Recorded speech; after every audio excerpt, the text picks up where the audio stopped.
hikayenizi, gülüşleriniz ses salardı her yere. Çetin günler eğilmezdi siz göre. Biriniz danışsa o biri anlayar.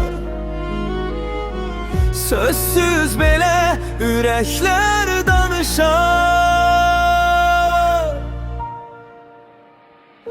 Şükür adın kaldı her hatirede. Füzuli seni yaşadır yüreğinde. Ayrılık gelse de yolların arasına,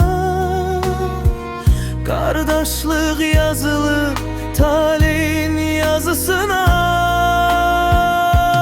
Şükür sen gittin ama bitmediz. Füzuli ile yaşayırsan sessiz sessiz. Bu dünya değişse, zamanda dönse,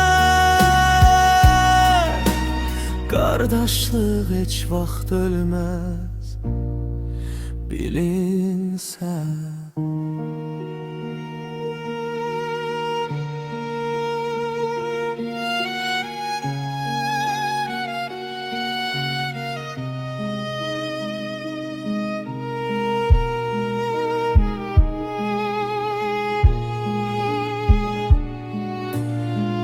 Bir gün yine görüş var ümidinde. Sessiz dualar her gece dilinde. Dostluğunuz ebedi iz koyur.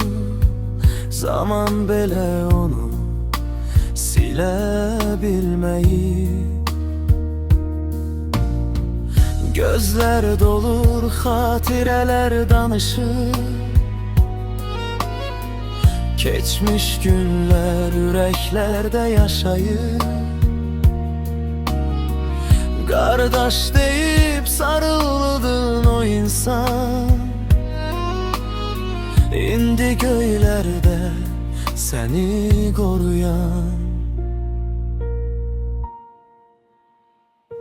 Şükür adın kaldı her hatirede. Füzuli seni yaşadır yüreğinde. Ayrılık